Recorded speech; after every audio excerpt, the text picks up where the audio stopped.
some things that happened, like there was a guy who like put his hand up my skirt. Yeah, like he was leaning, and then one of my friends like pulled him, and like she was about to like fight him.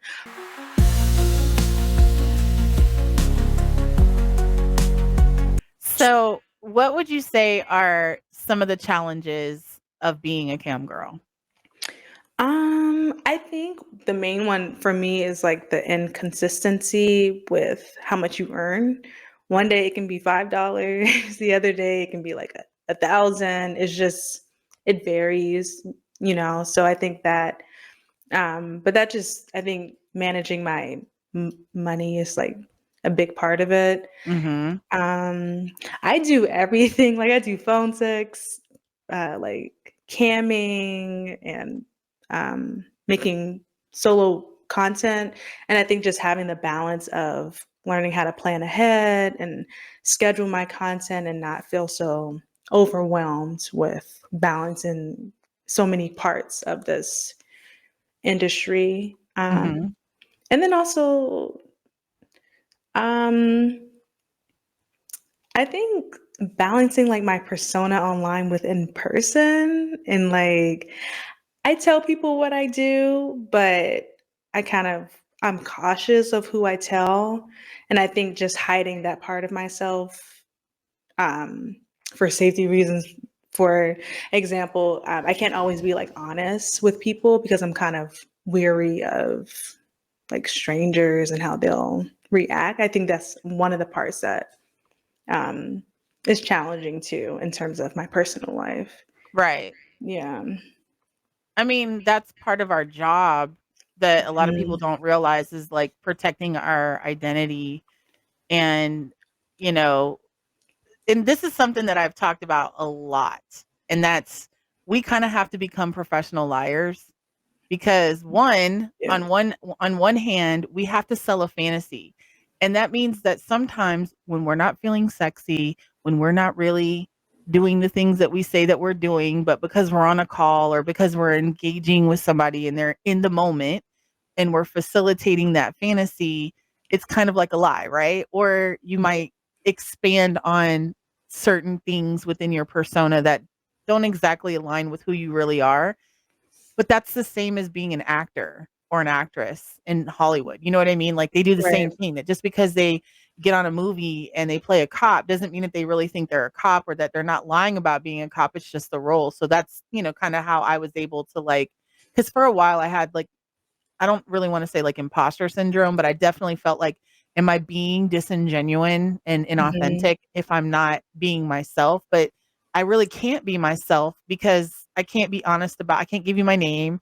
I can't give you my address. You know what I mean? Like there's a Right. lot of aspects about our online personalities that have to be protected for our own safety and for the safety of our loved ones. And Mhm. so you have to lie. You can't just and then you can't meet someone and then be like, "Yeah, I'm a webcam model or I'm a porn star or I'm Right. whatever," because then they're gonna be like, "Oh, really? Mhm. Where can I find you?" You know what I mean? Like that's Yeah. or it's the opposite where they're like, "Ooh, what? You do what?" It's always a different, yeah. And I'm sorry, I didn't mean to cut you off. No, go ahead. I was gonna say I saw that, and sorry, I don't mean to get off track. I had went to AVN for the first time, and it's a fun experience going to the AVN Expo and the awards. But one of the things I noticed was it was the first time that everyone knew that whoever was walking around probably made porn, but it was also the first time where I saw people's reaction to me making porn, and how comfortable they were being like outwardly sexual, which is fine, but some guys just took it too far. And so that always made me like scared to like tell people in public that, I made porn, just because you don't know certain people's reactions to you doing it. And I think that's one of the parts where we don't it's not really widely discussed, but it's one part. At least for me, I'm super cautious with reading people and stuff like that. But Yeah. some guys, like, they like get I'm the super same. excited. You know what I mean? Well, Oh yeah. So yeah, no, real quick. I'm sorry. Could you expand on that? Like when you say Mhm. they're, like what? They're creepy or no boundaries. Like Mhm. what is I it? was just about to say that. I was Oh, I'm like, sorry. Yeah. Yeah. they No, I don't mind. I've been to several. I've been going to Expo since 2008, and to this day, consent is a huge topic of conversation because what happens is it's like the way that I describe it is like when you take your kids to Chuck E. Cheese, and once you get through those doors, you just let them loose in the playground in the children's area, and they just cut loose. And then the only time that you hear from them is when somebody hit them or stole their toy, or you know, Mhm. but for the most part, they just go there.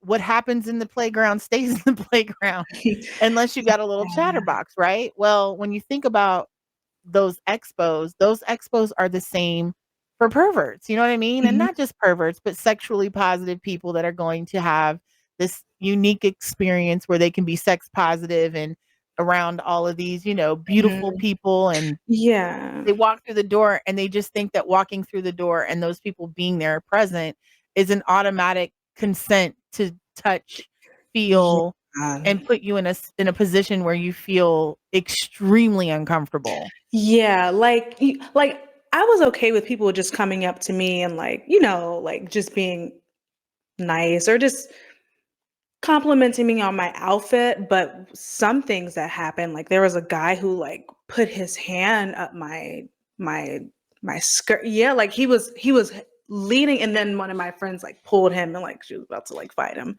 or whatever. But like that kind of stuff is like you can look but don't like that's not I didn't ask. I wasn't taking pictures. I was at a party and like that happened. Like that's not cool. You know what I mean? Like Yeah. I Fuck think like there's no. a difference What? between being a creep and just being just giving a compliment or whatever. You know what I Well, mean? So like it's I crazy. think there is a majority of stupid people out there that have very Mhm. low IQs that just can't fucking comprehend shit. And that's got to be those guys. They're fucking stupid, have Wow. no fucking concept of boundaries or social fucking shit, Like who the fuck would try to reach under anyone's skirt? I don't care what you are or what you do. That's Yeah. insane. And I think because it was in that environment, like he just thought it was like But a free pass to like yeah, that's insane. it was crazy. He was the like security came or whatever and they handled him, but like that kind of stuff. And then you mix alcohol. So like I'm very careful like when I go to bars and stuff like that. Like you just never know someone's reaction. Or And intentions. you're right. And it's like, you know, I I just read people and I just gotta think before I tell someone. So Yeah. And it's not yeah. their business. To be honest with you, like I have a friend, and we've had this conversation about like when do you tell somebody that you're talking to romantically, or in a dating kind of setting, when do you tell them what you do? And I'm like, you tell them when you're fucking ready to tell them. You know Right. what I'm saying? Like, whether it's before you have sex or at whatever stage of that relationship, when you feel comfortable telling them, that's when you tell them. And I'm like, and if it's somebody that genuinely cares about you, they will understand that there's a reason why you didn't say anything. It's not because you're hiding, it's because what are you going to do with this information? And if you say it too soon, it changes the dynamic. And I mean, to some extent, I get it. Like, if I'd have known that and fucked you, the thing, but yeah, there's a lot of people out there doing a lot of things that are far worse than this that don't tell Right. you, and you fuck them anyway. So, anyways, I just It's true. told her like I feel like there's certain parts of getting to know somebody that I'm gonna share with you when I'm ready, and you don't get to dictate when that is. I do. And when it's something as sensitive as this that, puts me in danger, then you should understand. What do you say, Gary? Like what as a guy, if you were dating someone who was in this industry, like would you be upset if y'all broke it off a couple of times and did your due and then she came back and said, I shoot porn and I'm a cam person? Like, would you be pissed? Oh, I'm glad you asked me. No, like, no, as like, like doing camming or whatever. No, I don't think that's a big deal. But listen, if I'm sticking my wiener in your fucking cooter and other guys are sticking their wiener in your cooter, I want to know, because like that's that's gay, because two wieners going in a cooter That is doesn't not. translate to me. It's like a thing with my brain. You know what I mean? Like that's and it's nasty. I don't want to fucking. There's always been a wiener before you, and there'll be wieners after you. So like, not at the same time. Like if I'm not talking about in the same. Y'all ain't doing it but at like the same. I don't know. Like there's a time period type of thing. Like in the same week. That's ridiculous. To me, that's in my brain. It's no disrespect to anyone or the person. It's just like I don't want to. I've done that when I wasn't making porn. But I like having different guys. I had a all right, whatever.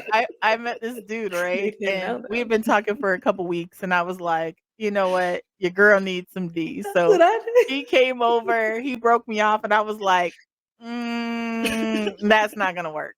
So then I called up my regular schmegular, and I was like, yo, I'm coming over. And he was like, well, I got company. I was like, kick the bitch out. I'm coming. And he was like, well, damn. I'm like, take me while I'm hot. And he was like, never. He was like, yeah, I'll see you in an hour. I was like, all right, cool. So I went, made sure I did my whole bath, like scrubbed, cleaned, and whatever. And then I went over there and I got what I came for. Right. You can get double. You know what I'm saying? Like it was good. Well, listen, you dirty whores. I'm a good Christian boy, and I like 7 days in between dick downs. A good Christian boy, get the fuck out of here. I am.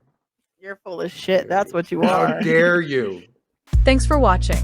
Be sure to follow us on our social media below. And if you like our content, become a YouTube member or join our Patreon to get special perks like members-only videos and live streams, insider info, our private Discord, and much more. See you fly honeys on the next video.